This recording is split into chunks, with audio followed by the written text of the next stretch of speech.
बौद्ध धम्म हा एका माणसाने दुसऱ्या माणसाला सांगितलेला आहे. हे खास वैशिष्ट्य आहे. देवाशी कसं वागायचं सांगितलेलं नाही.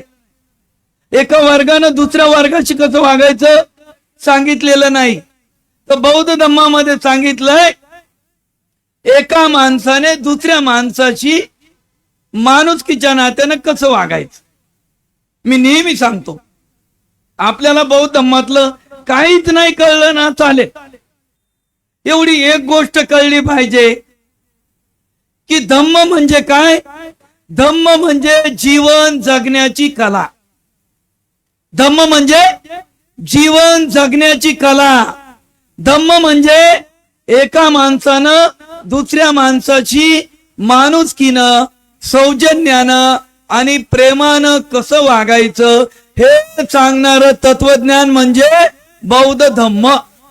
आम्ही माणुसकीनं वागतोय, आम्ही प्रेमानं वागतोय, पण कुठं बुद्ध विहारामध्ये गेल्यानंतर 14 एप्रिलला जयंतीमध्ये भेटल्यानंतर लय प्रेमानं वागतोय. आम्ही एकमेकाची जय भीम करताना वाकून जय भीम करतोय, वाकून, आणि बोलताना हसूनच बोलतोय. काय गुरुजी कस काय बरं आहे ना. किती प्रेम, किती माणुसकी. तोच माणूस घरी गेला किंवा तीच बाई घरी गेली विहारातून, जयंतीमधून, मग वर्तन कसं लगेच बदलतंय. मग या हात असे असतात. काय चाललंय समजत नाही का. हे काय केलं, ते काय केलं. घरचे लोक विचार करतात हे शिकायला गेले होते का. अरे जे शिकलोय इथं त्याचं वर्तन करा ना घरामध्ये. भंतीजींना विनंती आहे संघाला, इथं तुम्ही खूप बोललाय मैत्री, करुणा, प्रेम. घरी गेल्यावर आता आज चिवर उतारल्यावर घरी गेलात बॅग घेऊन की घरात समोर जे कोणी भेटल, पत्नी असल, आई असल, वडील असल, मुलगा असल, मुलगी असल, त्यांना फक्त दोन्ही हात जोडून जय भीम करा. जय भीम, जय भीम. पत्नी जर समोर आली तर लय चांगली गोष्ट आहे. त्या बाईला जय भीम करा. जय भीम, जय भीम, जय भीम. काय चाललंय, कस काय बरं आहे ना. अरे ती बाई म्हणशील हे शिबिरात गेले आणि हा ओरडणारा माणूस बदललाय. हे परिवर्तन अभिप्रेत आहे. हे प्रॅक्टिकल. आपल्याला जीवन जे जगायचंय कमी ज्ञान असलं तरी चालेल, प्रॅक्टिकल ज्ञान असणं गरजेचं आहे. फक्त वाचन, थेरी आपल्याला नकोय. प्राध्यापक होते म्हणजे धनवे सर नाहीये, ते प्रॅक्टिकल प्राध्यापक आहे. बरेच आता डॉक्टर वगैरे फक्त डिग्री घ्यायची म्हणून घेतली. तर असे प्राध्यापक होते, नावेतून पलीकडे जात होते कामाला, शाळेला. तर एक मजूर पण जात होता, मजूर माणूस. तर शिकलेल्या लोकांना थोडी, सगळेच नाही बरं का सर, कांबळे सर, सगळेच नाही, पण आहेत काही काही नौकी येते आपलं ज्ञान पातळायची. आणि ते त्या समोर ज्ञानी माणूस आहे का नाही ते बघत नाही. ते त्या मजूर माणसाला म्हटले, बुढे बाबा, बुढे बाबा, तुम्हाला ती शिओलॉजी माहितीये का हो. ते बुढे बाबा म्हातारा म्हटला, बाबा शिओलॉजी खायची वस्तू आहे का प्यायची वस्तू आहे. त्याला काहीच माहित नाही. म्हटलं नाही बाबा. हट म्हटलं बाबा, आता तुमची जिंदगी आहे ना 25% जिंदगी वायाला गेली. हा माणूस घरी येऊन आजारीत पडला हो. प्राध्यापकानं सांगितलंय जिंदगी 25% आपली काय वायाला गेली. म्हटलं काय खरं नाही. घरच्या लोकांनी कसं तरी समजावलं आणि मग गेला. पुन्हा नावेमध्ये तेच प्राध्यापकाचं. म्हटले बुढे बाबा, म्हणजे म्हातार बुवा, तुम्हाला झुऑलॉजी माहिती आहे का. अरे म्हटलं झुऑलॉजी काय. म्हटलं नाही बाबा. म्हटलं आता 50% जिंदगी तुमची वायाला गेली. आता म्हटलं खरंच काय खरं नाही. प्राध्यापक म्हणतात म्हणजे तो 15 दिवसाचा आजारी, 15-20 दिवसानं पुन्हा तो कामावर गेला. वातावरण बदललं आणि हवामानाचा अंदाज या अनुभवी लोकांना येतोय. आणि म्हणून त्यांना विचारलं, प्राध्यापक साहेब तुम्हाला पोहता येतं काय? म्हटलं नाही बा. म्हणजे सगळ्या गोष्टीचं ज्ञान असलेलं, थिअरी असलेल्या माणसाला प्रॅक्टिकल पोहण्याची कला अवगत नव्हती. म्हटलं नाही बाबा मला पोहता येत नाही. हट म्हटलं आता तुमची आखी जिंदगी पाण्यात जाणार आहे. थोड्या वेळानं सोसायटीचा वारा सुटला, नाव डगमगायला लागली आणि नाव बुडाली. बुडे बाबा पोहता येत होतं म्हणून पोहत पलीकडे गेला. प्राध्यापकाकडे सगळ्या झुआलॉजी, शियालॉजी, आमकी लॉजी, तमकी लॉजी सगळे असून प्राध्यापक बुडाले. आम्ही तुम्हाला प्रॅक्टिकल जीवन कसं जगायचंय, प्रॅक्टिकल जीवन कसं जगायचंय, जीवनामध्ये कसं जगायचंय हे बुद्धिस्ट सोसायटी ऑफ इंडियाच्या या विद्यापीठामध्ये शिकवलं जातंय. हे थिअरी शिकवली जात नाहीये. प्रत्यक्ष जीवन कसं जगायचंय हे शिकवलं जातंय. आणि म्हणून याची एकच कला आपल्या महिलांना सांगतो, एकच गोष्ट सांगतो आपल्याला. आपल्या सगळ्यांना घरामध्ये सुख शांती पाहिजे ना, आनंद पाहिजे ना, पाहिजे का नको? पाहिजे ना. एकच काम करायचंय उद्यापासून. नवरा कामावून यायची वेळ झाली की घरीच थांबा. आता तुम्ही काय करताय माहिती, हटकून नवरा कामावून यायची वेळ झाली की मार्केटला जाताय, आईकडे जाताय, बहिणीकडे जाताय, मैत्रिणीकडे जाताय. अरे ही माणसं इतक्या लांबून लांबून, कोणी बीड, कोणी केज, कोणी धारूर, कोणी अजून कुठून नगरवरून दररोज कामावून घरी कशाला येतोय? इतक्या त्रासातून, बसचा त्रास, गाडीचा त्रास कशाला येतोय? प्रेम आणि जिव्हाळा मिळवण्यासाठी. अरे म्हटलेलं आहे ना, घर असावे घरासारखे, नकोत नुसत्या भिंती, आणि तिथे असावा प्रेम जिव्हाळा, नकोत नुसती नाती.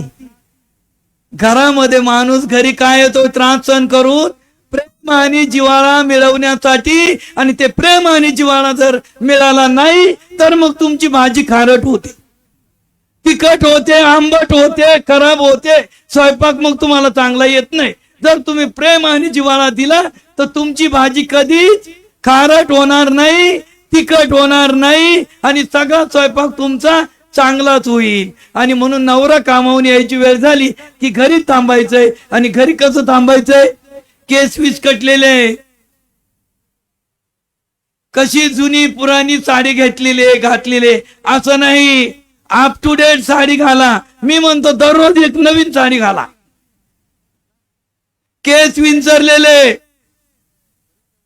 पावडर बिवडर लावून, लाली बिली लावून अप टू डेट नवरा कामावून आला की लगेच त्याला उठून जय भीम करा. साहेब जय भीम, जय भीम, जय भीम, या या या.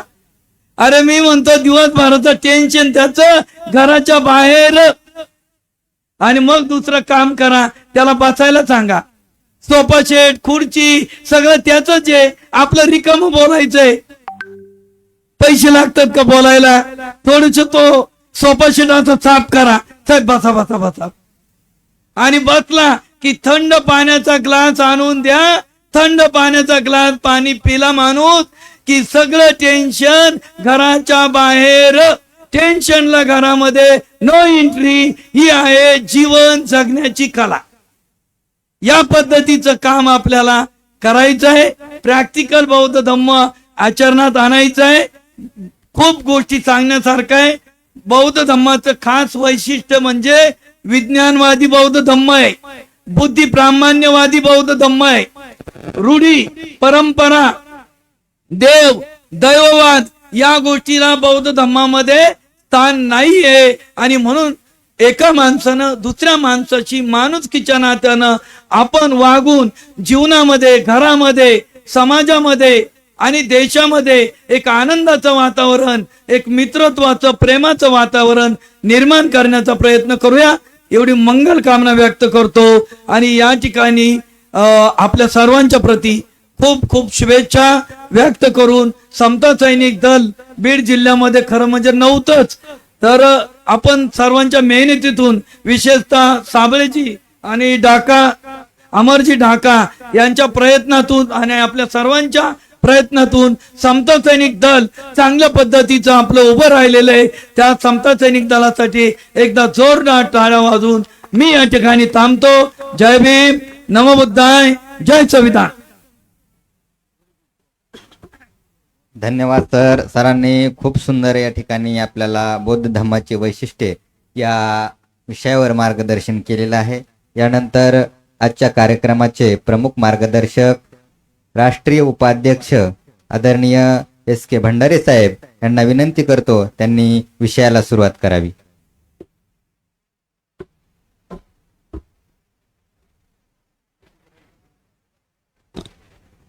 नाही बसा बसा, नाही बसून घ्या, काय गरज नाही, बसा बसा, आरामात बसा.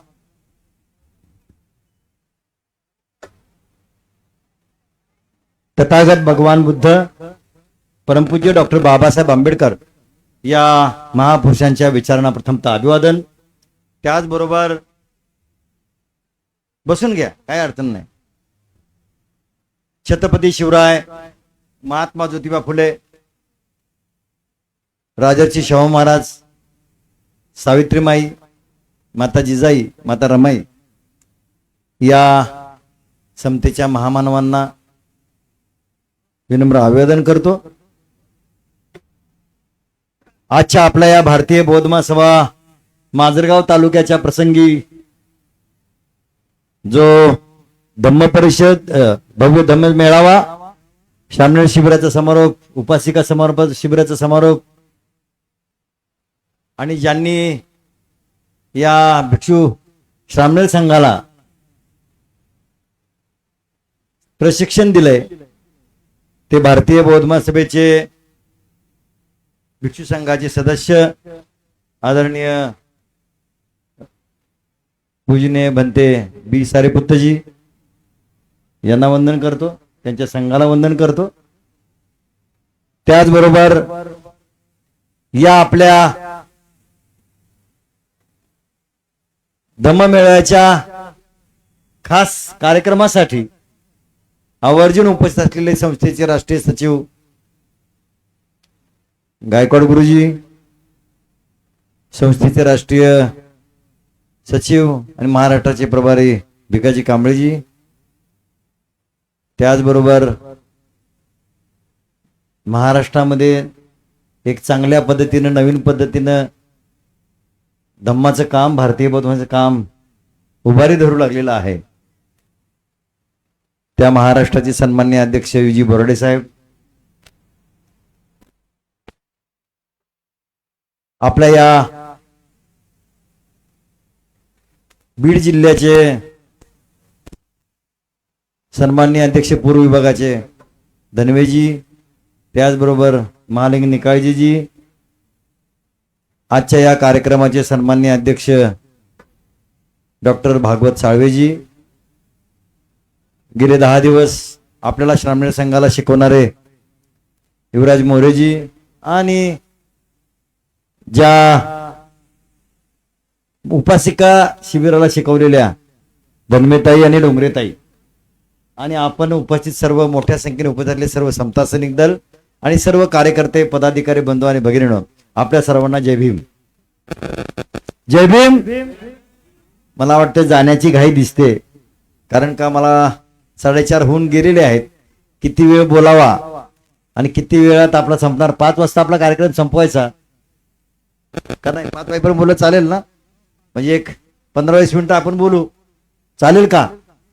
बरेचसे महिला उठून गेलेले आहेत आणि उठून म्हणजे गेलं की समोरच्या वक्त्याला बोलण्याचा तेवढा उत्साह राहत नाही. असो, आपल्या सर्वांचं प्रेम बाबासाहेब आंबेडकरांच्या परिवारावर, बाबासाहेब आंबेडकरांच्या संघटनेवर संस्थेवर आहे. आपले गेले 22 धम्म परिषद झालेले आहेत, पण 22व्या नंतर 23वी धम्म परिषद झालेली नाही. 23व्या परिषदच्या ऐवजी तुम्ही धम्म मेळावा घेतला. हे काय मला पटलेलं नाही, रुचलेलं नाही. का रुचलं नाही? तर तुमची अपेक्षा आहे बाबासाहेब आंबेडकरचे नातू डॉक्टर भीमराव आंबेडकर साहेबांनी यायला पाहिजे. ते नाही आले म्हणून धम्म मेळावा, आलं का धम्म परिषद. बरोबर ना? किती राजकारणी माणसं आहे तुम्ही, आहे ना? अजून राजकारणी खूप सुंदर राजकारणी आहे ते. किती लिहिलंय बोर्ड, महिलांसाठी. खाली सगळ्या महिला, पुरुष सगळे खुर्च्यावर, आम्ही मंडळी सगळी स्टेजवर, महिला सगळ्या पाठीमाग. कळलं का काय?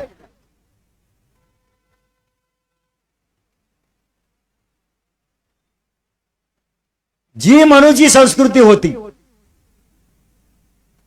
जी मनूची संस्कृती होती, विषमतेची संस्कृती होती, त्या विषमतेच्या संस्कृतीमध्ये, चातुर्वर्णाच्या संस्कृतीमध्ये महिलांना काही न्याय होता काय? होता काय? कोण होत्या महिला पुरुषाच्या? कोण होत्या? गुलाम होत्या. अजून बोला बोला, कोण होत्या? अजून नुसत्या गुलाम होत्या? अजून काय होत्या? ताई बोला. उपासिका शिबिराला बसले होते ना, हा? दासी होत्या. ती मुलगी छान बोलली बरं का, आता तिनंच बोलली दासी होत्या म्हणून. माझं असं म्हणणं आहे, महिला त्या गुलाम आणि दासीच्या पण पलीकडे होत्या. अजून काय होत्या? तर पुरुषाची प्रॉपर्टी होती. आताच्या भाषेत बोलायचं झालं तर प्रॉपर्टी म्हणजे माहिती आहे ना काय? प्रॉपर्टी करतो आपण. प्रॉपर्टी म्हणलं की विकत घेऊ शकतो. प्रॉपर्टी म्हणलं की एखाद्याकडे घाण ठेवू शकतो. ठेवली ना महाभारतात द्रौपदीला, ठेवली ना घाण. कशावर लावलं? जुगारावर का नाही? आणि परत एक बाई किती जणात? मग प्रॉपर्टी नाही तर काय आहे? किती अवस्था आहे आज. ती परिस्थिती बाबासाहेब आंबेडकरांच्या मुळे, महात्मा ज्योतिबांच्या मुळे, छत्रपती शिवाजी महाराजांच्या मुळे, छत्रपती संभाजी महाराजांच्या मुळे, बरोबर नाही, सावित्रीबाईंच्या मुळे, अहिल्याबाई होळकरांच्या मुळे, आज आपल्या माता जिजाऊंच्या मुळे ही सगळं बदललंय. आणि आज स्त्री आणि पुरुष समानतेमध्ये आले, खांद्याला खांदा लावून काम करायचं सुरू झालंय. काय आहे मिशन 25? BSIचं मिशन 25 काय आहे? तर मिशन 25 हे मिशन 25 म्हणजे 2025चं मिशन नव्हे, तर 2025 म्हणजे ज्या विचाराच्या संघटना संस्था रजिस्टर्ड नाहीत, ज्या विचाराच्या संघटना संस्था कायद्याला मानत नाहीत, कायद्याने रजिस्टर्ड नाहीत, ज्या विचाराच्या संघटना संस्था स्त्रियांना कुठल्याही प्रकारचा मान सन्मान नाही, स्त्रियांना अजिबात संधी नाही, आणि ज्या संघटना तिरंगाला मानत नाहीत, भारतीय संविधानाला मानत नाही, संविधानाचा प्रास्ताविक मानत नाहीत, अशा संघटना जर कार्यशील होत असतील तर त्याच्या विरोधात तुम्हाला वैचारिक काम करावं लागेल.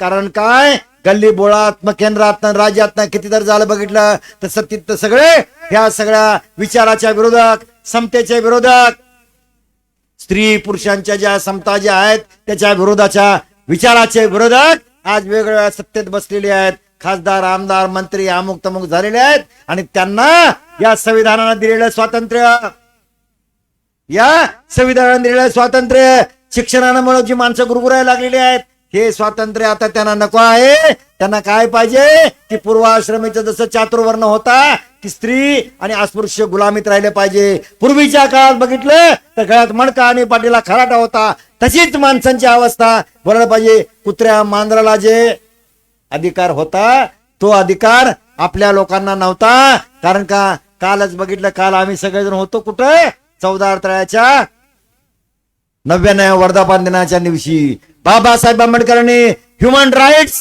मानव अधिकार, स्त्रियांना तर अधिकार नाही, मानव अधिकाराला तो जाहीरनामा वाचला आणि तो त्यामुळं कुत्र्या मांजराला पाण्या पिण्याची सोय आहे, परंतु धडधाकड माणसांना नाही. वेगळ्या प्रकारची परिस्थिती. उद्या 22 मार्च आहे. 22 मार्च 2020 साली छत्रपती शाहू महाराजांच्या काळात आपल्या त्यावेळेला बाबासाहेब आंबेडकरांनी तिथं जे पश्चिम महाराष्ट्राची अस्पृश्यांची परिषद घेतली होती आणि त्यात अत्यंत महत्वाची गोष्ट केली होती ती म्हणजे काय की आपल्याला जे अधिकार नव्हता तो अधिकार देण्याच्या दृष्टिकोनातून आमची महिला मंडळ, आपली मंडळ काय काय करत होतं काय काय करत नव्हतं. म्हणजे जनावरांचं, मेलेल्या जनावरांचं काय खायचं, मांस खायचं, मेलेल्या जनावरांना ओढून न्यायचं, अमुक न्यायचं, म्हणजे आपल्याला कुठल्याही प्रकारचा अधिकार नव्हता. शिक्षणाचा अधिकार नव्हता. त्या काळापासून शाहू महाराजांना म्हणलं होतं की एक दिवस असा निर्माण होईल काय तुम्ही अस्पृश्याचे नाही तर भारताचे नेते होतील. बाबासाहेब आंबेडकरांनी संविधान लिहिलं ते खरे ठरलेली गोष्ट आहे. 21 आणि 22 मार्च 1920 साली जी बोललेली घटना आहे ती खरी ठरली. तुम्हाला किती लोकांना माहिती आहे की भारतीय संविधानाचा बाप कोण आहे, भारतीय संविधानाची आई कोण आहे? तर बाबासाहेब आंबेडकर हे भारतीय संविधानाचे जनक. बाप म्हणजे जनक आणि जननी सुद्धा बाबासाहेब आंबेडकर आहेत.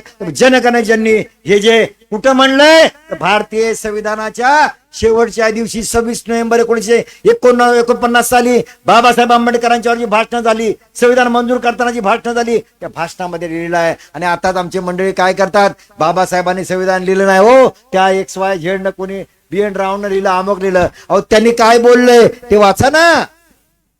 फक्त धर्माच्या विरोधात, विचाराच्या विरोधात बोलायचं म्हणून बोलून चालणार नाही. कारण तुम्ही आम्ही माणसं ही जी समतेमध्ये आलेली माणसं आहेत, सुटापुटात आलेली माणसं आहेत. आपण आता बोलायला लागलोय की बाबासाहेबांच्या मुळे, महात्मा फुलेंच्या मुळे, शिवाजी महाराजांच्या मुळे, शाहू महाराजांच्या मुळे ही सगळी आपल्याला संधी मिळाली. त्यामुळे हे महामानवांना आपल्याला त्याचा जागर करावा लागेल. नाहीतर मग मिशन 25, नाहीतर 25 मध्ये झालेलं जे 2025 मध्ये RSS सारखं संघटन जे झालेलं आहे ते कुठल्याही रजिस्टर नाही, कायद्याला मानत नाही, संविधानाला मानत नाही. त्याचं मात्र 100 होते. हजारो सैनिक असतात, त्यात एकही महिला नाही. कसल्या प्रकारचं तुम्ही भारताचं समाजातलं ते म्हणतात आम्ही राष्ट्रीय हित साधतोय. कशाचं हित साधतोय आपण बघितलं पाहिजे. आज बघतोय जगभर बघितलं तर युद्ध चालू झालंय का नाही? युद्ध चालू का नाही? अमेरिका इस्रायल एका बाजूला झालंय, इराण एका बाजूला, काही राज्य इकडे, काही देश इकडे, काही देश तिकडं, काही तळ्यात मळ्यात झालंय. तिसरं युद्ध कसं सांगता बघितलं पाहिजे. परंतु आज बघतोय जगभर बघितलं विचार येणारा देश आहे. बाबासाहेब आंबेडकरांच्या विचाराचा झालंय का नाही? युद्ध चालू मध्ये इतके पकड जाती आहेत. अमेरिका धर्म बाजूला झालंय, पण भारत एका बाजूला, राज्य इकडे, भारत एक संघ टिकलेला आहे. काही तळ्यात मळ्यात बांगलादेश, कितीतरी राज्य देश बघितले. संविधान नसल्यामुळे बाबासाहेब देश चालत असेल नाही अशा प्रकारचं कौल आलंय. ही जी आहे अमेरिका धर्म आहे बाजूला झालंय, पण बाहेर एका बाजूला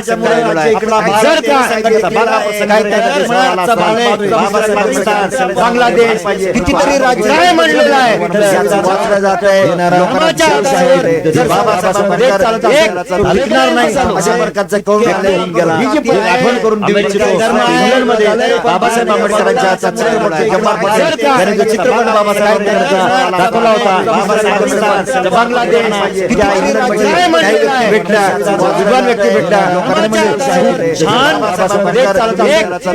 नाही छान आठवण करून कुठून चित्रपट बाबासाहेब विचारलं गेलं, जब्बार पटेलने सांगितलं व्यक्तिरेखा भेटला, विद्वान व्यक्ती भेटला, व्यक्तिरेखा चित्रित केलेली नाही, अशी काय कथा लिहिलेली नाही. महामानव भारतात अशा प्रकारचं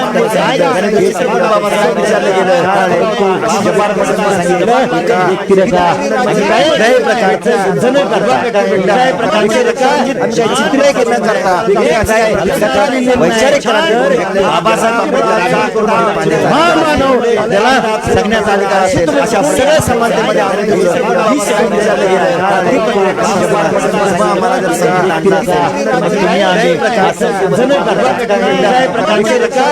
चित्रीकरण करता वैचारिक बाबासाहेब महामानव त्याला जगण्याचा अधिकार असेल अशा सगळ्या समाजामध्ये राजकारणामध्ये गडबड झाली होती. औषध केलं औषधाचं केलं महिलांची कार्यकारी करून महामानव त्याला जगण्याचा अधिकार असेल अशा सगळ्या समाजामध्ये समाधान वाटते. पुरुषाला याच्यावर काम करतायत आणि पुढचा हा मला पुन्हा आहे महिला पुरुष काम करून आपली जी शंभराच्या वर महिलांची कार्यकारी करून वर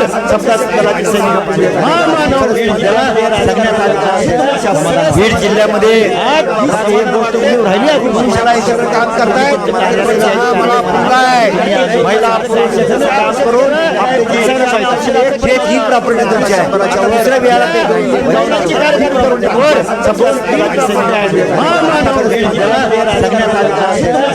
बीड जिल्ह्यामध्ये आपल्याला काय करायला पाहिजे पुरुषाला धम्माचा प्रचार प्रसार करायचा असेल तर तुमची बिहार छान पाहिजे तुमचं कार्य असलं पाहिजे आणि हे काम करत असताना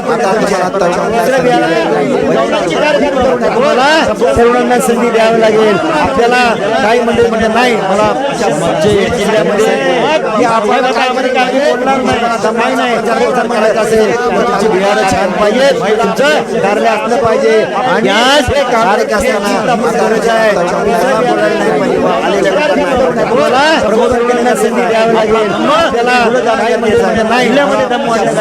तालुक्यामध्ये दम वाढणं गरजेचं आहे. त्या दृष्टीने सर्वात महत्वाची गोष्ट आहे की आपल्याला बाबासाहेब आंबेडकरांचं धर्मक्रांती पाहिजे आणि बाबासाहेब आंबेडकर असताना राजकीय कृती आहे बाबासाहेब आंबेडकरांची सामाजिक क्रांती करायची असल्यास आज बघताय 99 वर्ष कशाला एवढंच नाही तर अजून सर्वात महत्वाची गोष्ट आहे की आपल्याला बाबासाहेब आणि बाबासाहेब पण 99 वर्ष झालेले आहे. एवढंच नाही तर अजून काय झालं 99 वर्ष 100 वर्ष नाही तर अजून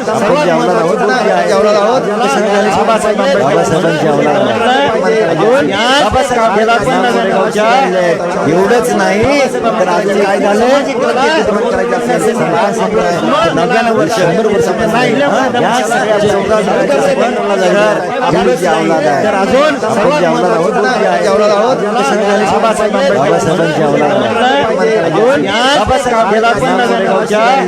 एवढंच रेशमी होते काय झालं 28,000 भागिले 500 केले तर किती होतात 56 महार त्यावेळेला म्हणत होत अरे बाबा तुझ्यासारखे 56 माणसाची आपण वारसदार आहोत त्यामुळं होते आपल्याला 28,000 भागिले 500 केले तर किती होतात 56 आपण विचार करत नाही विचाराची क्रांती करणारी माणसं आपण विचाराची क्रांती नसतेच काय विचाराची ती माणसाची क्रांती करणारी माणसं आहोत आणि तुम्हाला सगळ्यांना माहितीसाठी सांगू इच्छितो याला काल चालतो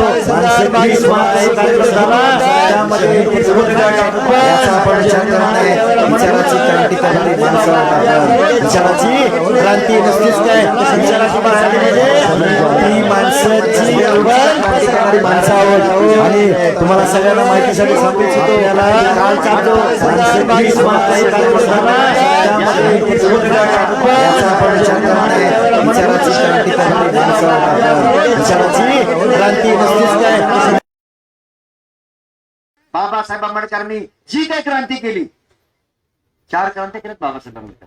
कुठली केली एक सामाजिक क्रांती दुसरी कुठली केली राजकीय क्रांती तिसरी कुठली केली धार्मिक क्रांती आणि चौथी क्रांती कुठली केली आर्थिक क्रांती केली की नाही तर या सगळ्या क्रांत्या केल्यात, ह्या क्रांत्या जर गतिमान करायच्या असतील तर त्यांनी काय केलं? आपला बाप आहे ना, बापानं काय केलं? ते बापाचा वारस चालवला पाहिजे ना आपल्याला.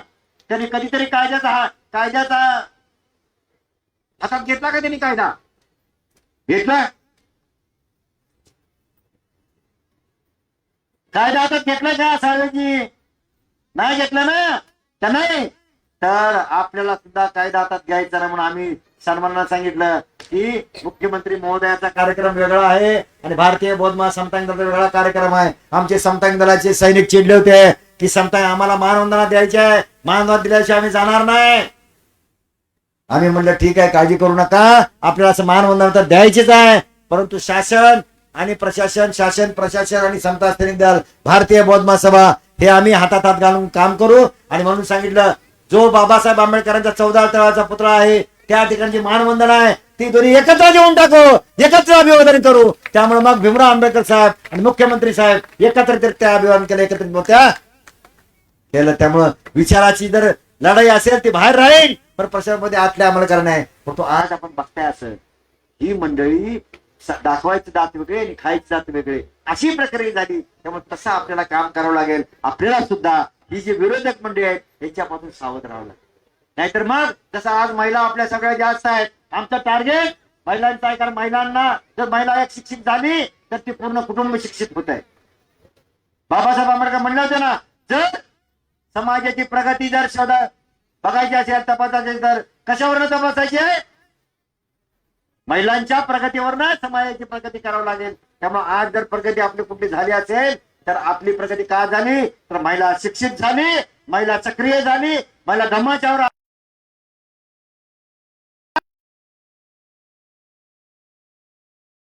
काम करतोय. आणि आज आपण सुटाफुटात 4-4 व्हीलवर 4-4 व्हीलाची गाडी, 2 व्हीलरची गाडी, अमुक तमुक या सगळ्या गाडीने फिरतोय. आज आपण स्वाभिमानाचं चिन्ह, पण हे स्वाभिमानाचं चिन्ह आपल्याकडून काढून घ्यायचं काम तांत्रिक दृष्ट्या का होईना चालू आहे. त्याच्यासाठी भारतातल्या लोकांना असं वाटतंय की हे विचाराचे विरोधक म्हणतायत काय, आम्हाला आरक्षण मुक्त भारत पाहिजे.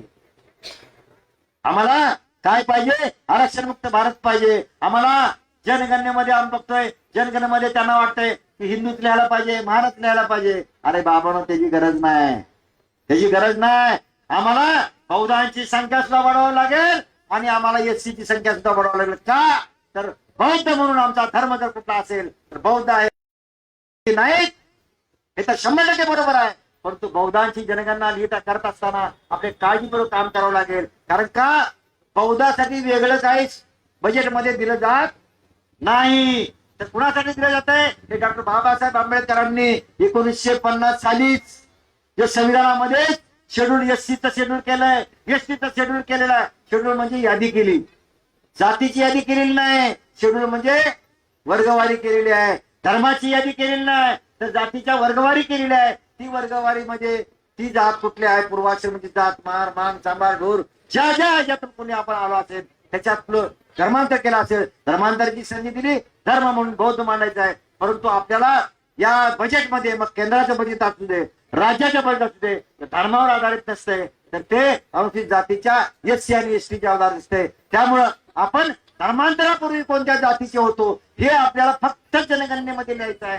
आपल्या घरात त्या जातीचा उल्लेख करायची गरज नाही, आपल्या जातीच्या दाखल्यावर जवळ करायची गरज नाही. आम्ही आजचा लढा चालू डॉक्टर भीमराव आंबेडकर साहेब, भारतीय बौद्ध महासभा आणि सगळी यंत्रणा चालू आहे की जो आपला जातीचा दाखला आहे त्या जातीच्या दाखल्यामध्ये आता काय येत आहे, महाराष्ट्रामध्ये महाराष्ट्रानं जाती दाखला कशाला दिला होता, तर तो दिला होता कसा, आम्ही पूर्वाश्रमीचे बौद्ध आहोत, पूर्वाश्रमीचे महार आहोत, आता कन्व्हर्टेड बुद्धिस्ट आहोत. परंतु तो जातीचा दाखला जो आहे 7 नंबरचा तो रद्द करण्यात येत आहे. काही ठिकाणी चालू आहे, काही ठिकाणी चालू नाही. पण 6 नंबरचा दाखला जो आहे तो सेंट्रल गव्हर्नमेंटचा आहे, देशातल्या सर्व लोकांच्या कर्मचाऱ्यांसाठीचा विषय आहे.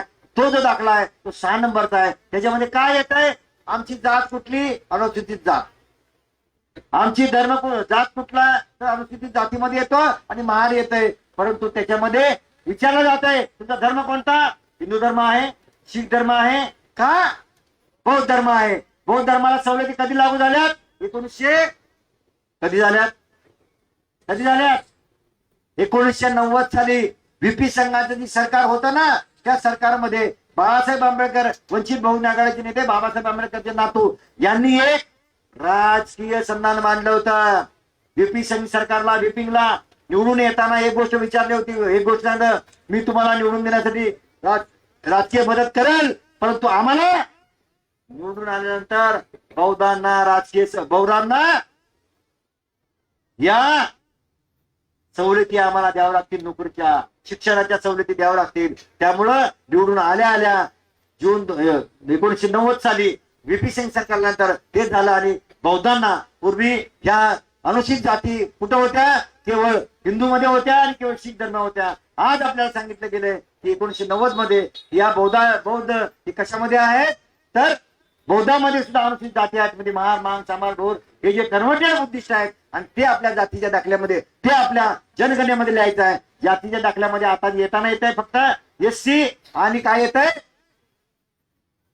हिंदू महार येत आहे. तर हिंदू शब्द काढून टाकायला लावलेला आहे, तो काढलाय, SC आणि महार येत आहे. परंतु आमचं आता आग्रहाची मान्य आहे, SC महार कशामध्ये आहे, तर बौद्धामध्ये आहे. जे केंद्र सरकारने 1990 मध्ये मान्य केले तसं दाखला येणं गरजेचं आहे. आम्हाला बौद्ध आमच्या धर्माच्या जातीच्या दाखल्यावर बौद्ध धर्म इंडिकेट व्हायला पाहिजे, बौद्ध धर्म यायला पाहिजे. याच्यासाठी आपल्याला रणकंदन आपल्याला करावं लागणार आहे. मिशन 25च्या अंतर्गत हे काम सुरू झालंय. त्याच्यासाठी आपल्याला काम करावं लागेल. एवढंच नाही तर साळी, कोळी, माळी ही सगळी मंडळी आहेत, केवळ बौद्धांचं एकजूट होऊन चालणार नाही, तर आपल्याला ही बहुजनची माणसं आहेत, SC ST मधली माणसं आहेत, आदिवासी माणसं आहेत, बौद्धामध्ये कन्वर्ट करावं लागतील. त्यांना जसं आमचे आता उदाहरण झालं ना, आमचे डाका साहेब, बरोबर नाही, डाका साहेब मला नाही वाटत ते कोणत्या जातीचे, कारण का मी जेव्हा त्यांना भेटलो ना, ते आमच्यापेक्षा म्हणजे आमच्यापेक्षा कर्मठ बुद्धिस्ट आहेत.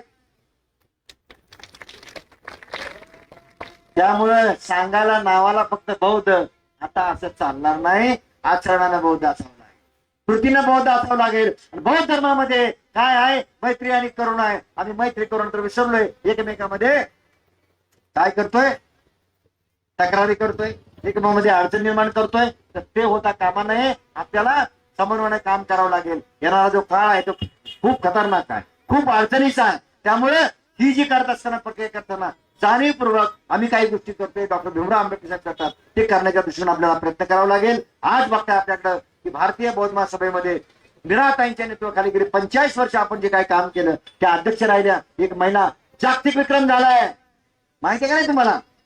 मीराताईंच्या नावावर जागतिक विक्रमाची नोंद झाली. एक महिला 45 वर्ष एका धार्मिक संघटनेचं अध्यक्ष आहे. त्याच धर्तीवर मीराताई आंबेडकरांनी हे 2-3 महिलांना संधी दिली कार्यकारिणीमध्ये, उपाध्यक्षा आणि 2 सचिवा.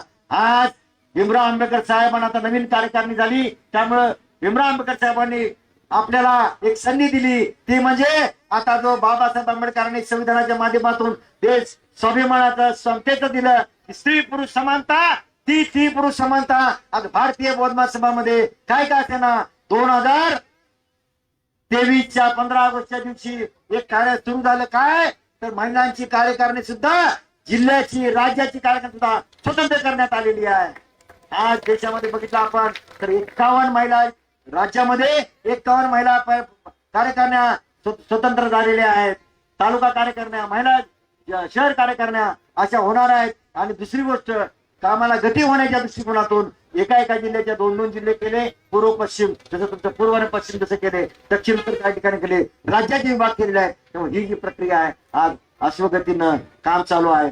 या कामाच्या दृष्टिकोनातून आपल्याला काम करावं लागेल. बाबासाहेब आंबेडकर, भगवान बुद्ध याच्या विचाराची जी प्रक्रिया आहे, ती प्रक्रिया आपल्याला अश्वगतीनं काम करावं लागेल. नुसतं पद आपल्याला नावाला पद घेऊन चालणार नाही, तर पदाचं आपल्याला काम करावं लागेल. आता काय झालं की मी जर तुम्ही जी यादी बघितली तर 178 लोकांची नाव आहेत.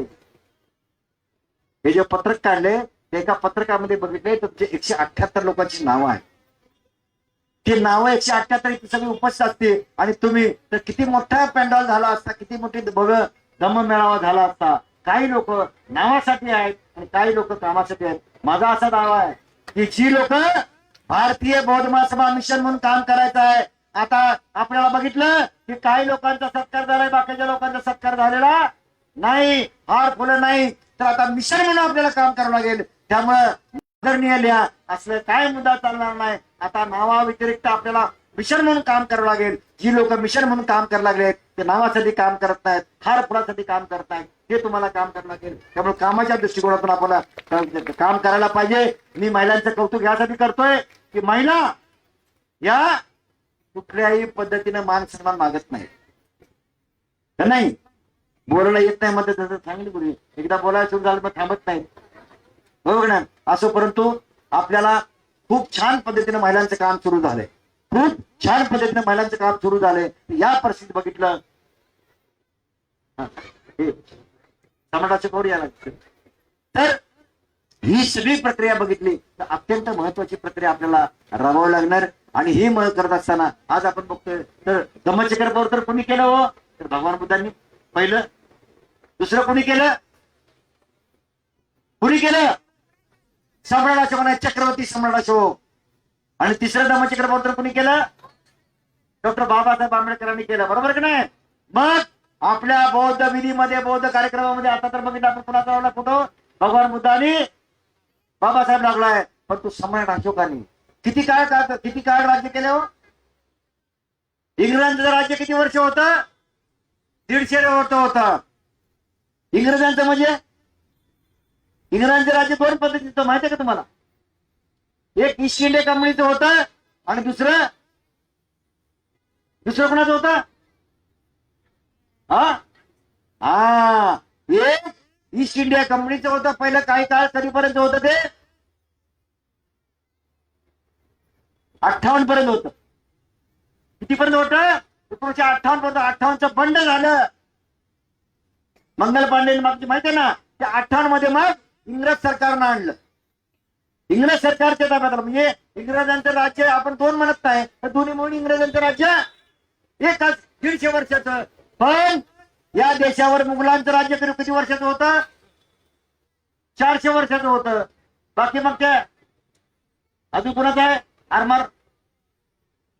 आणि त्याच्यानंतर जर राज्य बघितलं तर कोणाचं राज्य होतं, सम्राट अशोकाच्या विचाराचं राज्य, सम्राट अशोकांच्या वारसदारांचं राज्य आणि बुद्धाच्या विचाराचं राज्य होतं. तर या देशावर, भारत देशावर, जम्बूद्वीपावर 1200 वर्ष राज्य होतं.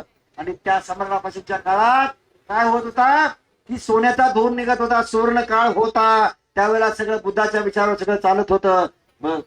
कलिंगच्या युद्धानंतर सांगितलं आता बोराडे गुरुजींनी. परंतु ही सगळी प्रक्रिया बघत असताना समाजकानं 84,000 जे भगवान बुद्धाच्या धम्मामध्ये धम्मस्कंद 84,000 धम्मस्कंद आहेत. तर समाजकांच्या काळात 84,000 स्तूप, शिलालेख, बरोबर आहे, लेण्या या सगळ्या कोरल्या गेल्या, सगळीकडे धम्म प्रचार केला गेला. आज बघताय 84,000 जे धम्मस्कंद आहेत ते वेगवेगळ्या ठिकाणी कुणी कुणी अतिक्रमण केले, काय केले, याचं वाचवणं गरजेचं आहे. परंतु त्या दृष्टीने जर आपण विचार केला तर सम्राट अशोकाचा जो काळ आहे अत्यंत सुवर्ण काळ होता. आणि म्हणून भारतीय बौद्ध महासभेनं कालच निर्णय घेतलाय 18 तारखेच्या ह्याला, की निर्णय घेतलाय, काय निर्णय घेतलाय की आता यापुढं बौद्ध धर्मामध्ये जेवढे काही कार्यक्रम असतील, जेवढे संमेलन असतील, किंबहुना विधी असेल, त्या विधीमध्ये भगवान बुद्ध, त्याच्यानंतर सम्राट अशोक आणि नंतर बाबासाहेब आंबेडकर अशा तिघांचे फोटो, तिघांच्या मूर्ती लावण्याचा ऐतिहासिक निर्णय घेतलेला आहे. त्याची अंमलबजावणी आता आपण कधी करणार आहोत, तर 26 मार्चला सुरू करणार आहोत.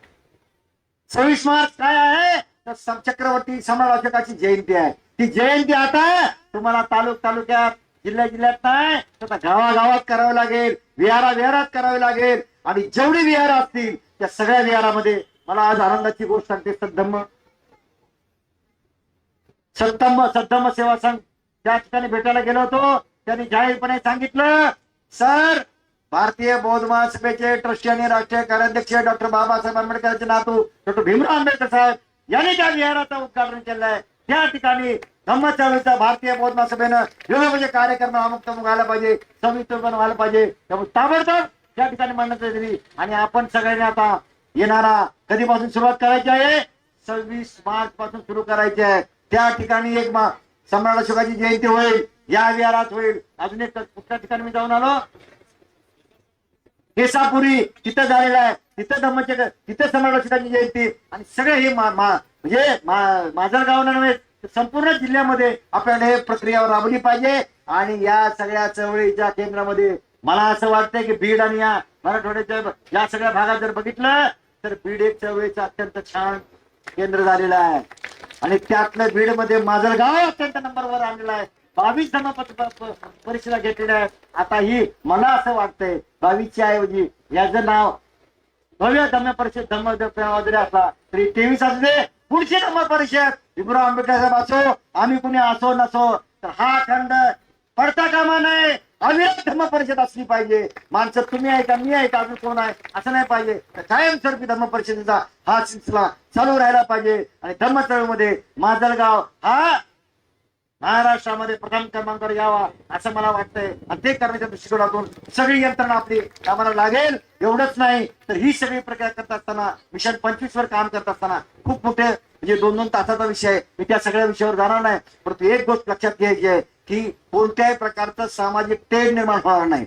भगवान बुद्ध, बाबासाहेब, शाहू महाराज, महात्मा ज्योतिबा फुले, जिजाई, शिवाजी महाराज हे जे काही सगळे समतेचे महामानव आहेत याचा आपल्याला विचार जागृत ठेवावा लागेल. याच्या विचारात आपल्याला काम करावं लागेल. हे करत असताना समाजामध्ये कुठल्याही प्रकारचे दुहीम असणार नाही, असहिष्णुता मागणार नाही याची काळजी घ्यायला पाहिजे. आपल्या प्रत्येकाच्या घरात 22 प्रतिज्ञा आणि काय पाहिजे, संविधानाची प्रास्ताविका तुमच्या घरात एका बाजूला संविधानाचं प्रास्ताविक, दुसऱ्या बाजूला 22 प्रतिज्ञा पाहिजे. सतत जागृत राहायला पाहिजे की तुमची आमची प्रगती कुठल्या देवा धर्मानं झालेली नाही. कुठल्या तर हे सम्राट अशोकाच्या काळापासून मग कुठल्या भगवान बुद्धाच्या काळापासून बाबासाहेबांच्या संविधानामुळे झालंय.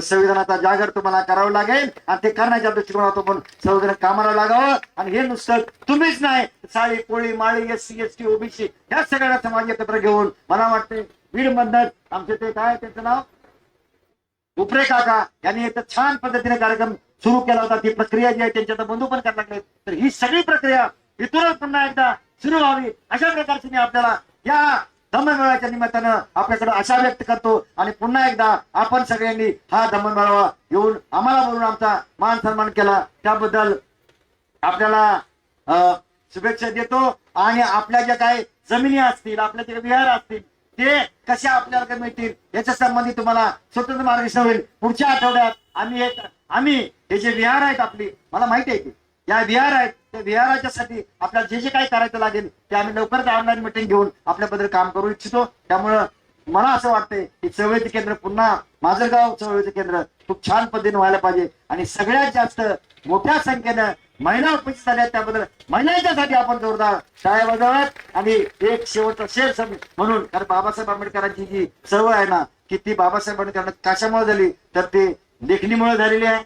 जसं मी म्हणतो नेहमी एक था भीम दुनिया सारी खिलाफ, एक था भीम दुनिया सारी खिलाफ की धर्म के रास्ते पर चलने वाले की गद्दार थी, लेकिन भीम किसी को डरा नहीं क्योंकि भीम के हाथ में तलवार से भी धारदार कलम थी. त्या कलमेवर आपल्याला काम करायचं आहे. त्या कलमेच्या आधारावर आपल्याला सगळ्यांना शिक्षित व्हायचं आहे. आणि उपासिका शिबिर, ब्राह्मण शिबिर हे जसे उपाय त्यांनी धम्मावर आरून राहून आपला धम्म चळवळ गतिमान करावी अशा प्रकारचे आपला शुभेच्छा देतो. आणि पुन्हा एकदा आपण सगळ्यांनी आमचा मान सन्मान केल्याबद्दल जिल्हा शाखा, तालुका शाखा आणि आपल्या सर्वांचं खूप खूप अभिनंदन करतो. धन्यवाद.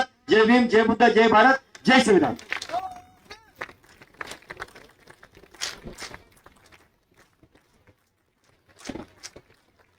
धन्यवाद सर. सरांनी मिशन 2025 या विषयावर आपल्याला सखोल असं मार्गदर्शन केलेलं आहे. त्याबद्दल मी त्यांचं खूप खूप धन्यवाद व्यक्त करतो. त्यानंतर कार्यक्रमाचे अध्यक्ष आदरणीय डॉक्टर भागवत साळवे यांना विनंती करतो त्यांनी अध्यक्षीय समारोप करावा.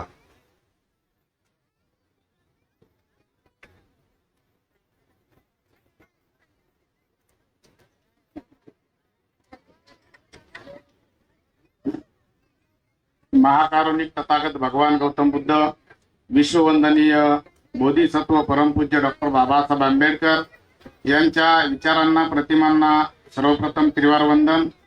भारतीय या ठिकाणी या रामेर संघासाठी संघनायक म्हणून उपस्थित असलेले आमचे सर्वांचे धम्मगुरू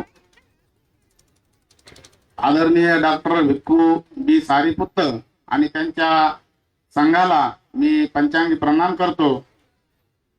भारतीय बौद्ध महासभेचे दुसरे राष्ट्रीय अध्यक्ष, बौद्धाचार्याचे जनक सूर्यपुत्र भैयासाहेब आंबेडकर यांच्या धम्मकार्याला मी त्रिवार वंदन करतो.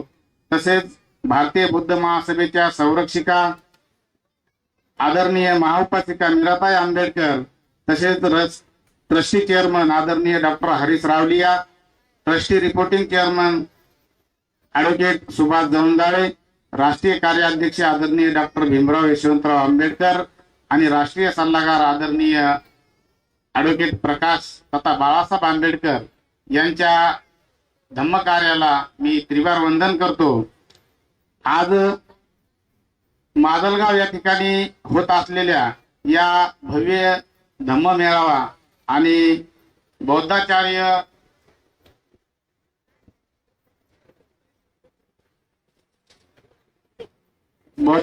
श्रामणेर शिबिर समारोप, आता साहेबांनी सांगितलं की हा मेळावा नाही तर ही परिषद आहे, ही परिषद नाव द्या.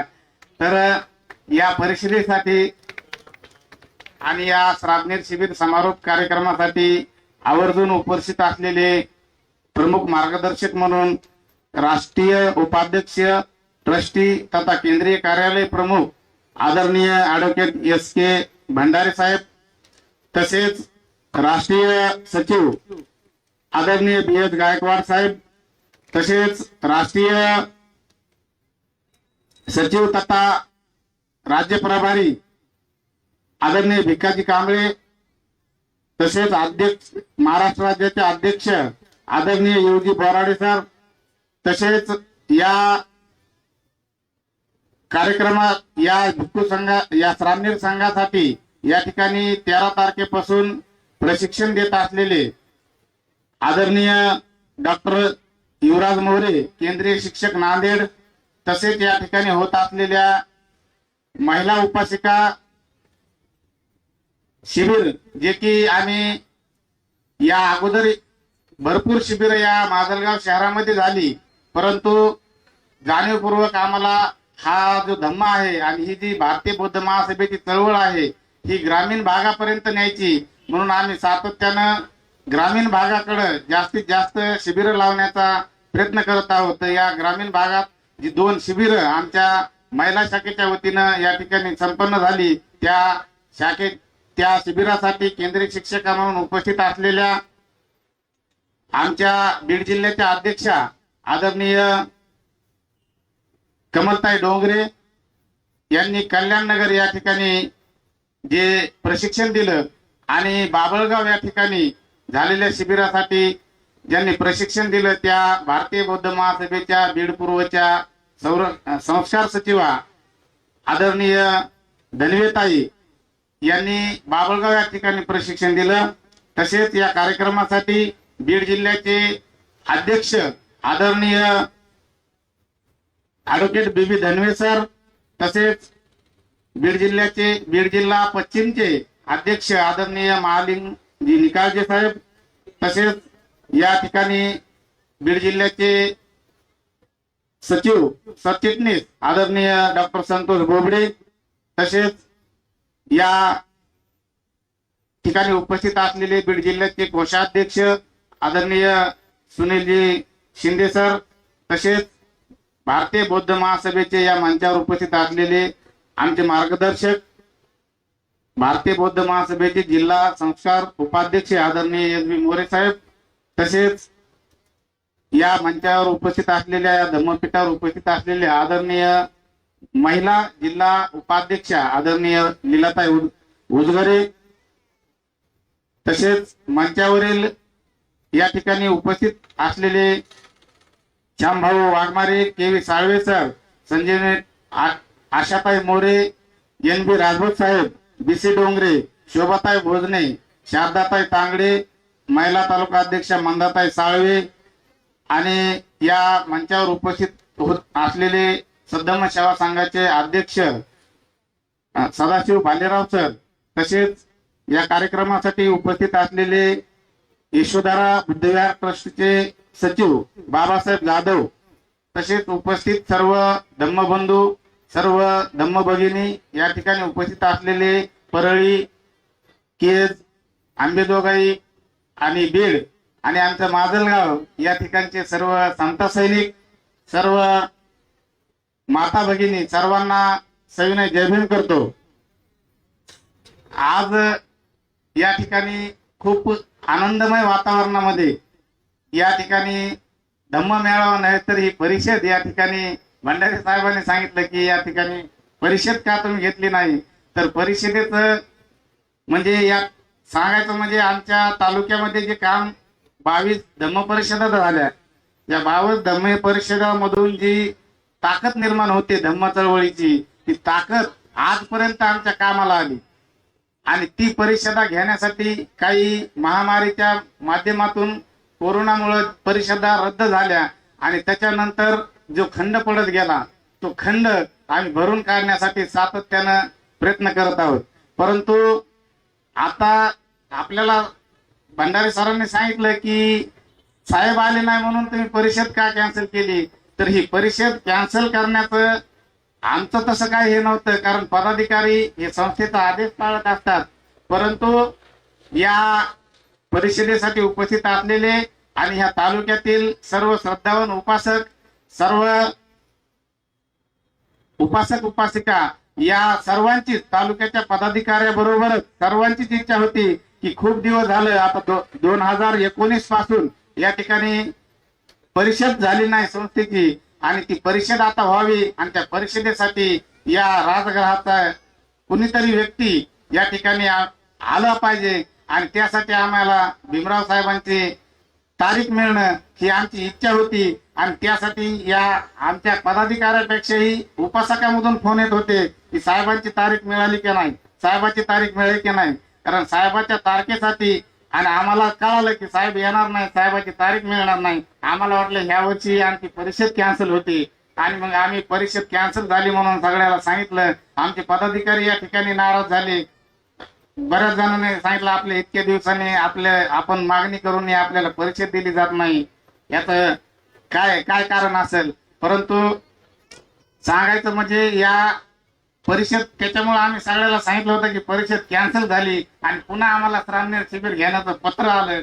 पत्र आल्यावर आता शिबिर तर घ्यायचंय, काय काय करायचं, काय नाव द्यायचं. मग आम्ही परिषद आणि समारोप या श्रामनेर बौद्धाचार्य श्रामनेर शिबिराचं समारोप कार्यक्रम आयोजित केला आणि त्यासाठी आम्ही हा धम्म मेळावा आहे या ठिकाणी नाव दिले.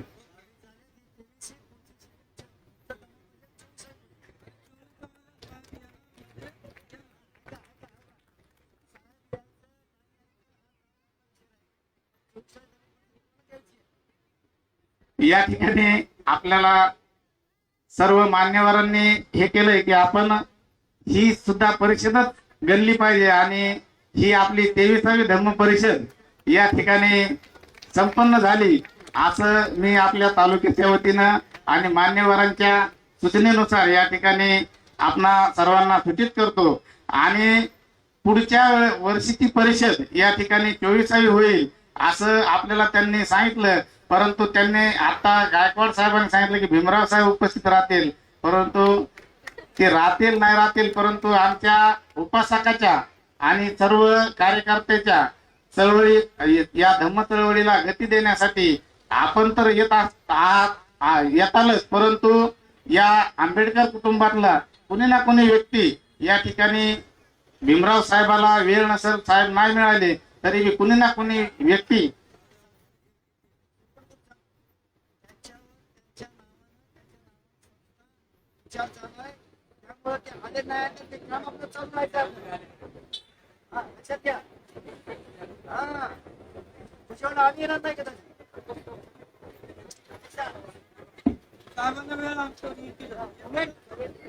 आपण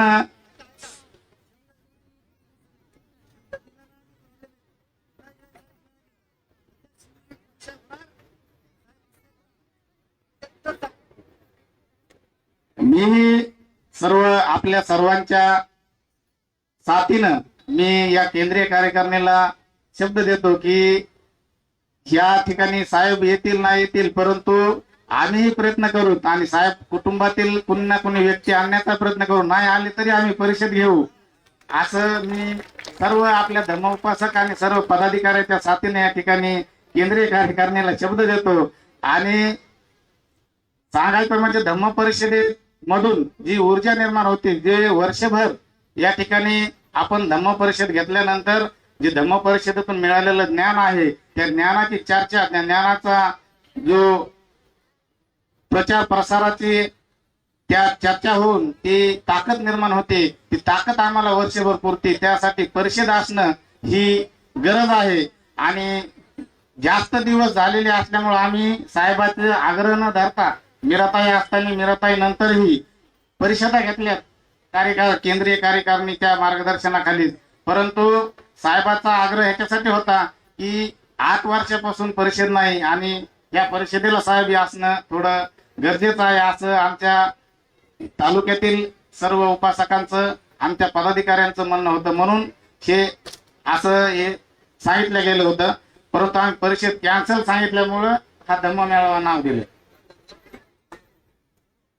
आणि या ठिकाणी सांगायचं म्हणजे आमच्या तालुक्यामध्ये धम्म चळवळीचं केंद्र बनलं पाहिजे, असं केंद्रीय कार्यकारिणीने या ठिकाणी सांगितलं. परंतु 22 धम्म परिषदा झाल्या. 22 धम्म परिषदा झाल्यानंतर मधात जो खंड पडलाय, त्याच जे धम्माचा चळवळीचा रास होत असताना या ठिकाणी थोडाफार का होईना प्रमाणात सुरुवात झालेली दिसत आहे. आणि त्यासाठी भव्य धम्म परिषदा होणं ही काळाची गरज आहे. कारण आतापर्यंत 22 धम्म परिषदा झाल्यात. कालच्या गेल्या वर्षापर्यंत आमच्या धम्मबंधूंनी, धम्म भगिनींनी आमच्या लग्नपत्रिकावरती कधी हळदी समारंभाचा उल्लेख केला नाही. परंतु गेल्या वर्षीपासून आमच्या माजलगाव तालुक्यामध्येही तो व्हायला लागलाय. हे म्हणजे जे काही धम्माची चळवळ आम्ही 22 धम्म परिषदा घेऊन आजपर्यंत चालू ठेवली, त्या चालू ठेवलेली मोठी धम्म परिषद झाली नाही. आणि धम्म मेळावे सातत्याने चालू आहेत. परंतु सगळेच माणसं या ठिकाणी छोटे मोठे कार्यक्रम असेल तर येत नाहीत. पण परिषदेसाठी तालुक्यातील नव्हे तर पूर्ण जिल्ह्यातील उपासक या ठिकाणी उपस्थित राहत असतात. तर त्यासाठी धम्म परिषदा होणं गरजेचं आहे. ते हळदी समारंभ निश्चित ते टाकत नाही. तर आता हे बी चालू झालंय की घरी हळद लावून डायरेक्ट मंगल कार्यालयामध्ये, लग्नामध्ये होर्डिंग लावायला सुरुवात झाली. आणि तिथं ते दाखवल्या जाते, तिथं बौद्धाचार्य असतात.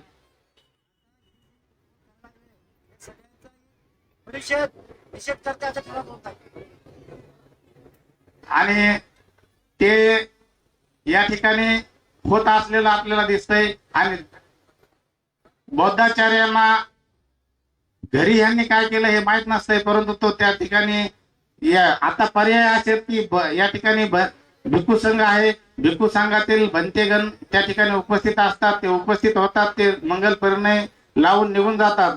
परंतु या ठिकाणचा जो जे काही चाललेलं आहे हे त्यांना माहित नसतंय. परंतु त्यांना म्हणायचं कोणी, तर हे काम केवळ भारतीय बौद्ध महासभेचं नाही, तर या ठिकाणी काम करत असलेल्या सर्व धम्म चळवळीत काम करत असलेल्या विविध संघटना आहेत, विहार आहेत, सगळ्या विहारांचं सर्व संघटनांचं आहे. आणि दुसरी गोष्ट म्हणजे या ठिकाणी माजलगाव तालुक्यामध्ये सगळ्यात मोठं धम्म प्रचाराचं केंद्र, धम्म प्रचार होत आहे, धम्म कार्य होत आहे. हे असताना देखील या ठिकाणी अनेक म्हणजे कुठल्याही धर्माविषयी आपल्याला बोलायचं हे नाही, परंतु या ठिकाणी मिशनरीचं काम चालू झालं. आणि त्या मिशनरीचं काम चालू असताना सांगायचं एवढंच आहे की मिशनरीचं काम आहे, कुठल्या धर्माला आपला विरोध नाही, कुणी कुणाच्या धर्मात गेलं काय घेणं देणं नाही. परंतु या ठिकाणच्या ज्या मिशनरी आहेत, त्या मिशनरी या ठिकाणचे चर्च आहे, त्या चर्चचे जे हे आहेत ते आपल्या या ठिकाणचे पूर्वाश्रमीचे महाराज, हे गोष्ट आम्ही ऐकायचो की नगर जिल्ह्यामध्ये अनेक ठिकाणी या चर्चमध्ये जे एससी कॅटेगरीतील लोक जात आहेत, परंतु आपले लोक त्या ठिकाणी जात नाहीत हे माहीत असताना आता या माजलगाव तालुक्यामध्ये जे चर्च आहे त्या चर्चमध्ये पूर्वाश्रमीचे महाराज, आता बौद्ध तर त्यांना म्हणता येणार नाही, तेच त्या ठिकाणी ते चालवत आहेत. आणि ते रोखण्याचं काम कधी होईल, तर तुम्हाला धम्माचं आचरण करावं लागेल. आणि जे काही धर्माचं आचरण करतात त्या ठिकाणी जे श्रद्धावान उपासक आलेले आहेत, यांनी संस्थेचे पदाधिकारीच नाही तर ज्यांना ज्यांना धम्म कळाला आहे, ज्यांना ज्यांना धम्म सांगायचा आहे, त्यांनी तो सांगितला पाहिजे. कारण कुणाची वाट न बघता तुम्ही जर धम्माचा प्रचार प्रसार केला तर हे काम थांबले जाईल. आणि जे काही आपल्याला डॉक्टर बाबासाहेब आंबेडकरांनी पवित्र अशा बुद्धांच्या, आपण नुसतं बोलतो की बुद्धाच्या ओटीमध्ये टाकलं, परंतु आपण ते सोडून अशा काही ठिकाणाकडे जर जात असाल तर ते खूप या चळवळीचा रास होण्याला काही रोखणार नाही.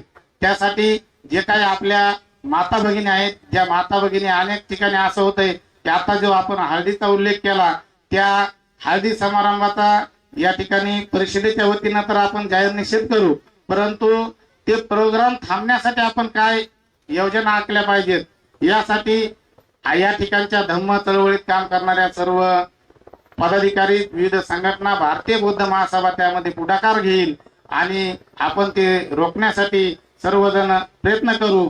आणि या ठिकाणी जे काही हे विहार आहे, हे विहार म्हणजे भारतीय बौद्ध महासभेनं माजलगाव तालुक्यातील निर्माण केलेलं हे विहार आहे.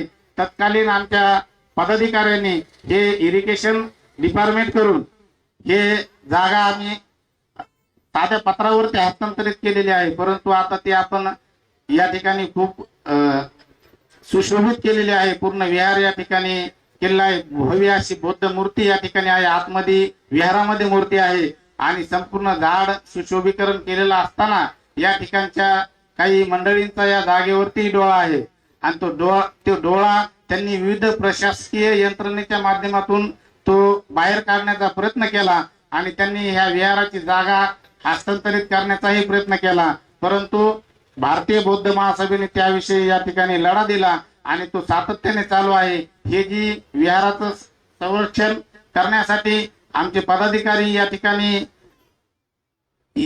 संरक्षणासाठी अनेक वेळेस या ठिकाणी अतिक्रमण होण्याचाही प्रयत्न झाले. त्यासाठी पदाधिकाऱ्यांनी या ठिकाणी रात्रंदिवस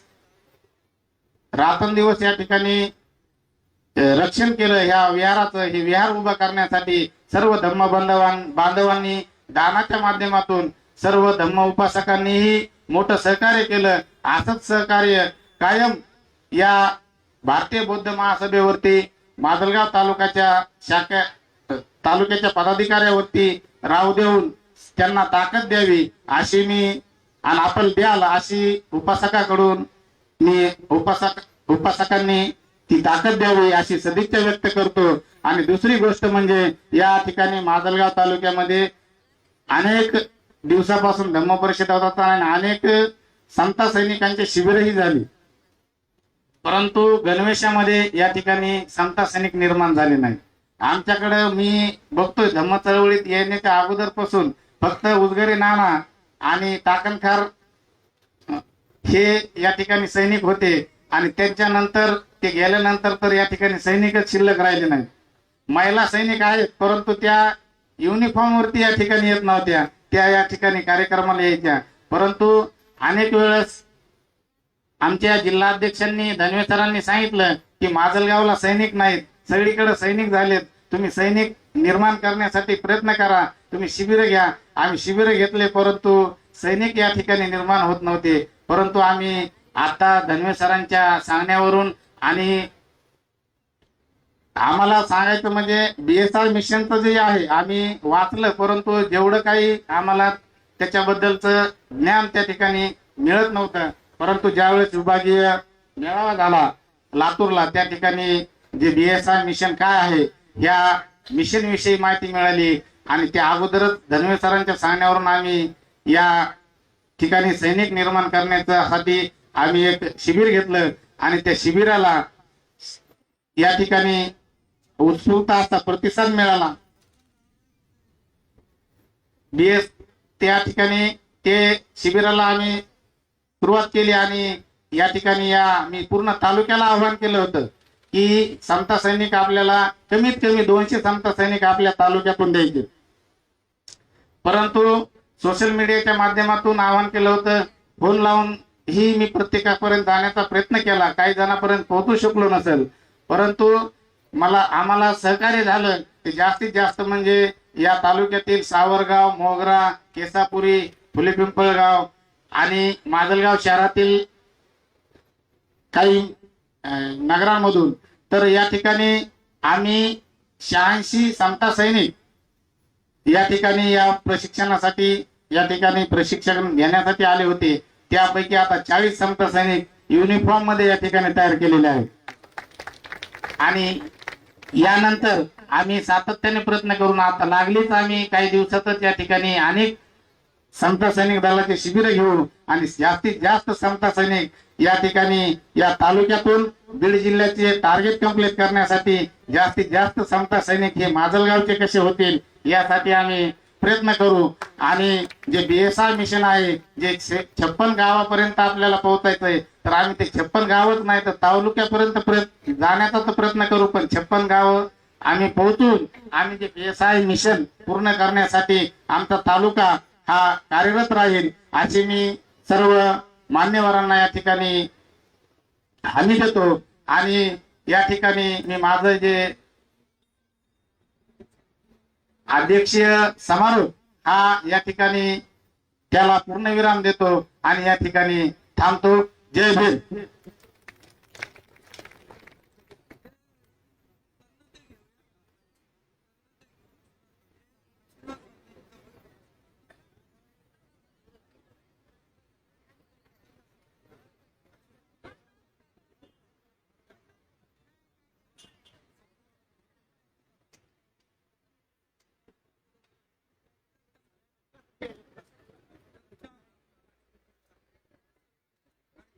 यानंतर पूजनीय भंते बी सारीपुत महाथेरो हे आपणाला आशीर्वाद देतील. त्यानंतर शरणत्य होईल आणि हा कार्यक्रम या ठिकाणी समाप्त होईल.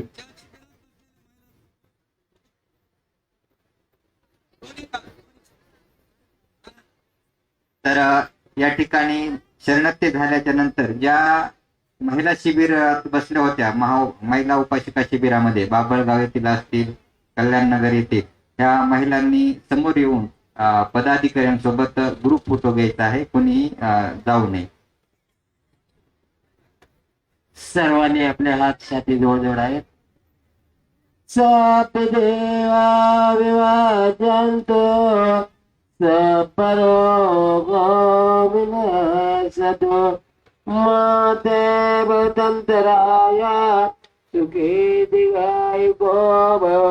अभिवादन शीलस नित्यवडा भजानो चत्तारो धम्मो वंगन्ते आयुवन्नं सुखं बलं भवतु सर्वमङ्गलं रक्षन्तु सर्वदेवता सर्वबुद्धानुभावेन सदा सन्ति भवन्तु ते.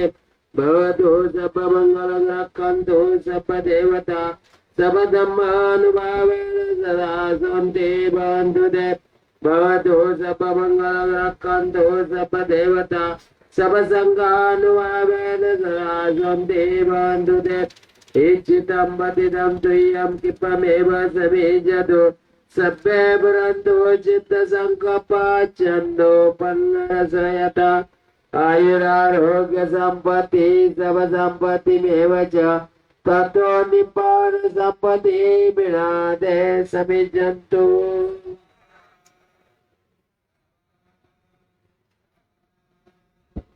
नत्ति मे शरणं बुद्धो मे शरणं वरं एतेन सत्यवचेन होतु ते जयमङ्गलं. नत्ति मे शरणं धम्मो मे शरणं वरं एतेन सत्यवचेन होतु ते जयमङ्गलं. नत्ति मे शरणं संघो मे शरणं वरं एतेन सत्यवचेन होतु ते जयमङ्गलं. साधु साधु साधु. बुद्धं नमामि धम्मं नमामि संघं नमामि.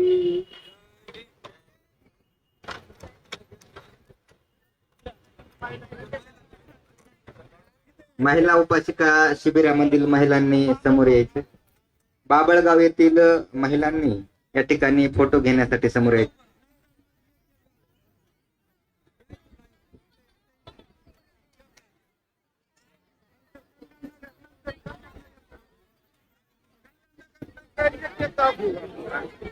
तर महिला उपासिका शिबिर रमाई जयंतीच्या निमित्ताने सुद्धा आपण सावरगाव या ठिकाणी महिला उपासिका शिबिराचं आयोजन केलं होतं आणि त्या ठिकाणी या महिला होत्या शिबिरार्थी त्या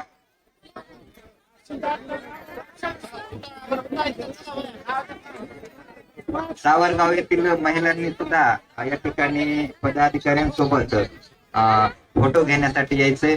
आणि जे काय आता आपण कल्याणनगर आणि बाबळगाव या ठिकाणी शिबिर घेतले आहेत तर ते ऐन वेळेला हे शिबिर आपण घेतले आहेत, परंतु याचं संपूर्ण श्रेय आदरणीय जिल्ह्याचे उपाध्यक्ष SB मोरे साहेब यांना जातं, कारण त्यांनी आयत्या वेळेला हे आपल्याला शिबिर मिळवून दिले आणि कॉन्टॅक्ट करून त्यांनी हे शिबिर यशस्वी करण्यासाठी प्रयत्न केला.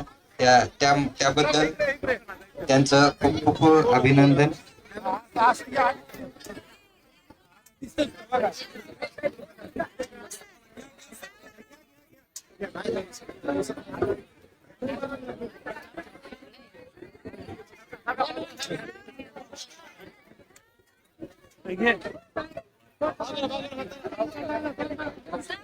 सावरगाव थांबा ना, एक घेऊ थांबा. गडबड करू नका, एक डोंगरे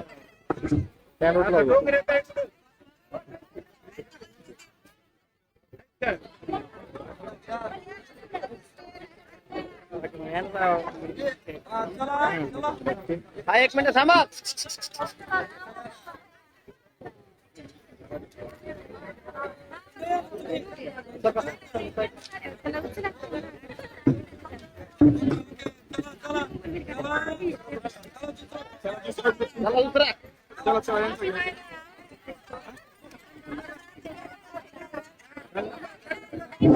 कल्याणनगर महिला उपासिका शिबिरातील सर्व उपासिकांनी या ठिकाणी यायचं आहे. हा, कल्याणनगर या अगोदर, नंतर सावरगाव बघू आपण. आधी कल्याणनगर या आणि सावरगावनी तयार राहायचे, नंतर बाबळगाव झालेलं आहे. आता कल्याणनगर थांबा आणि यानंतर सावरगावनी तयार राहायचे आणि पुन्हा ते सगळं झाल्यानंतर पुन्हा सगळ्या समता सैनिक दलांनी तयार राहायचे. फक्त या ठिकाणी आनंद यांना व्यवस्थित उभा करा.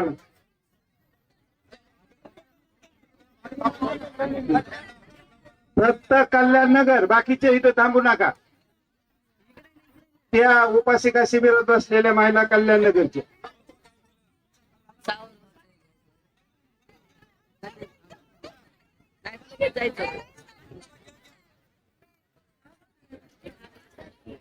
हा, समोर बघा, समोर लक्ष द्या. समता सैनिक दलांनी तयार राहायचे बाजूला.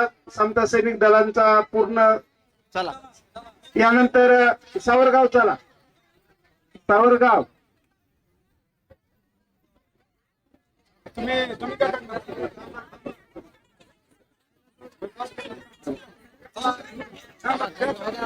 सावरगाव होत्या आधी, सावरगाव चला. सावरगाव सैनिक असतील तरी या. सावरगावच्या ज्या महिला आता सैनिक झालेल्या त्या सुद्धा या. हा, ज्या शिबिरात बसून सैनिक झालेले त्या सुद्धा उभा राहा.